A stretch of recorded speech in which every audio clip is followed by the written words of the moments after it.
The purpose is to live free from government laws. Right. Whether it's federal, state, local laws makes no difference. So they are people who reject the government and they don't abide by the laws unless they consent to them. Hey, welcome back to Nifty Notions. My name's Andrew. I'm Jason. And Andrew, there's a movement out there at the moment that's increasing globally that has no logo, Right. no emblems, Yep. no defining text or Right. doctrine, Yep. no central leadership at all. It's mainly based, the movement, in English-speaking countries and growing. It's what is called, terminology-wise, sovereign citizens. The Sovsits. The Sovsits for that, which is a term the Sovsits themselves don't like, but there's many ways they like to describe themselves, but let's call them sovereign citizens or Sovsits for the purpose of this. Yep. And they're of interest because it's a growing movement. It's becoming, we're in Australia, we see it here, it's emanated from the US, and it's growing. And I want to talk about the origins and really how it began and how it's evolved and where it's going and what its purpose is. So where does it come from? It comes from the US. Out of the 50s and 60s, and particularly in the 70s, there was ideologies around white supremacy and anti-Semitic ideology in the US. Yep. And there was a belief there amongst that group of people that taxes, like income tax, debt collection, was a tool of Jewish control in the US. Right. And that's how this whole Sovsit situation emanated there. So it was a very, very narrow definition at the time. And it grew. It's grown widely. It spread to Canada. And today it's in Australia and New Zealand and the UK. So that's basically where it emanated from. So what do they believe? Or what is their purpose? Their purpose is to live free from government laws. Right. Whether it's federal, state, local laws makes no difference. So they are people who reject the government and they don't abide by the laws unless they consent to them and give agreement that they have. And so typically what you will find is people don't carry passports, they don't have driver's licenses, they don't have insurance, like car insurance, etc.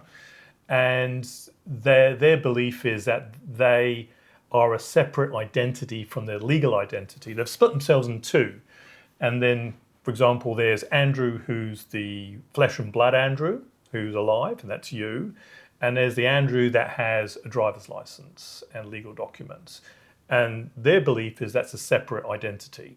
And they've rejected that identity because in essence, it's forced upon them from a legal situation, from the constitution of whatever country they're in.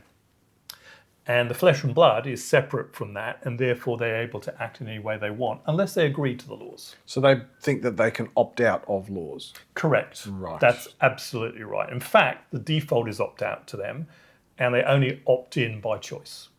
Right. So what is a typical profile of a Sovsit? Well, at the moment it's changing, but a typical profile would be male, middle-aged or older, and potentially have some kind of financial pressure on them. Right. Whether it's a bankruptcy or it's owing taxes or it's paying off debt or whatever. That typically seems to be the profile. And it occurs in predominantly English-speaking countries. It's a phenomenon of common law in those countries. And they're growing in different ways in various countries, but they're very much present, and they're in the news a lot, as we can see in Australia and the US and elsewhere. And it's very difficult to actually put a number on them because they don't form any census in terms of, they're this particular size in this particular region. But the best estimates at the moment, there's none that can actually give a number in Australia, for example. But in the US, somewhere between 200,000 and 500,000 is where they reckon the number of sovereign citizens is, or Sovsits, living outside of the government jurisdiction Wow. Typically not in cities, but in rural areas, so there's Yeah. space and they can do their own thing. Yeah. And they can typically live off-grid and things. And for the most part, they're pacifist or non-violent, but they can take two shapes. And I'll talk about the spectrum. One is that they can form their own micronations, right? Right. Some do it because they're making a point. Other people are doing it for fun because they think it's, they can issue their own passports and do whatever they want. And then the other extreme of sovereign citizens is taking violent action against the police.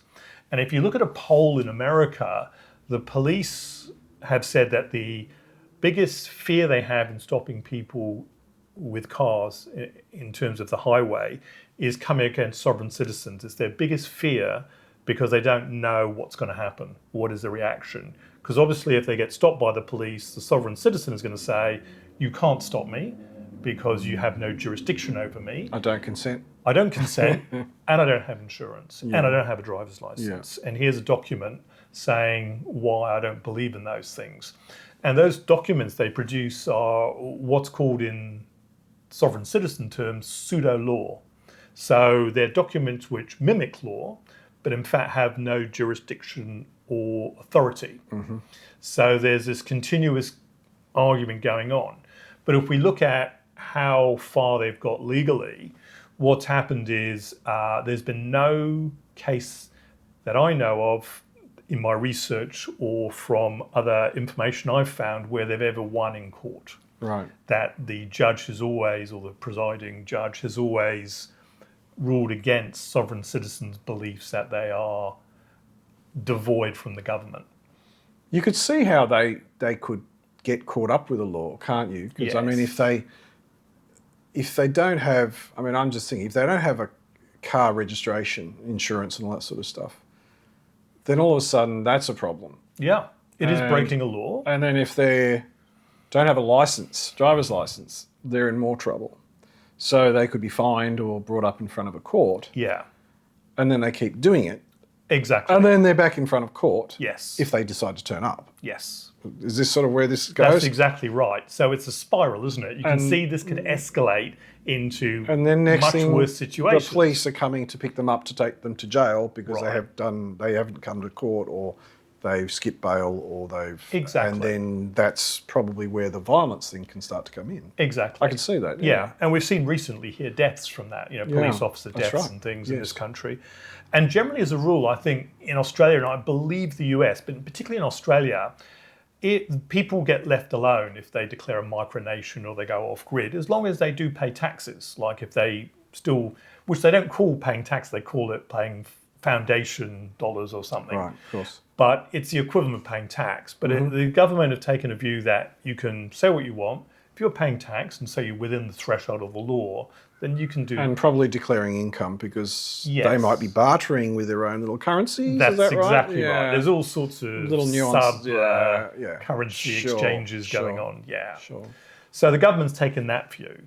But the worry is around most of the English-speaking countries that have sovereign citizens. This is a thing that needs to be monitored and not dealt with in a negative way, but they need to get on top of it somehow so it doesn't escalate and become this, what some societies call domestic terrorism, that because there's violence involved and they've rejected the government, this is a form, the police have said and other government agencies, this is a form of domestic violence. Right. Sorry, not domestic violence, Terrorism. of domestic terrorism, yeah. Yeah. And that is a worry, isn't it? It is, yeah. I mean, it certainly is. I mean, no one's above the law, but I mean, just imagine if you go back to what I was saying before, if you have a car accident and all of a sudden these people don't have insurance. Yeah. And they're trying to essentially escape liability. I don't know whether they'd have the funds to cover damage, injury or whatever. Exactly. I mean, that could be a real drama for is. some people. Yeah. Yeah, that's. And what about the court system? Are they choking up the courts as well, or what? Increasingly so. They're in court because if they get arrested, they have to go to court because they refuse to provide documentation. Right. They have to come in front of a judge or a presiding committee, whatever the jurisdiction is. And therefore, this is becoming more and more of a problem. And of course, they want to appeal it and escalate it, and they won't let it go. And whatever ruling is done, They ignore it. they ignore it. Yeah, wow. So you're right, it's increasingly taking up court time, and it's a phenomenon at the moment that is not going away. If anything, the movement is increasing and moving through. So that's what I really wanted to cover today. Okay, well, thank you for that. That's quite an interesting sort of topic, and very interesting people I can see. But anyway, Thank you, Jason, and thank you all for watching. If you've enjoyed what you've seen, please give us a thumbs up, subscribe, and share the video with your friends. My name's Andrew. I'm Jason. Thanks for watching. We'll see you next time.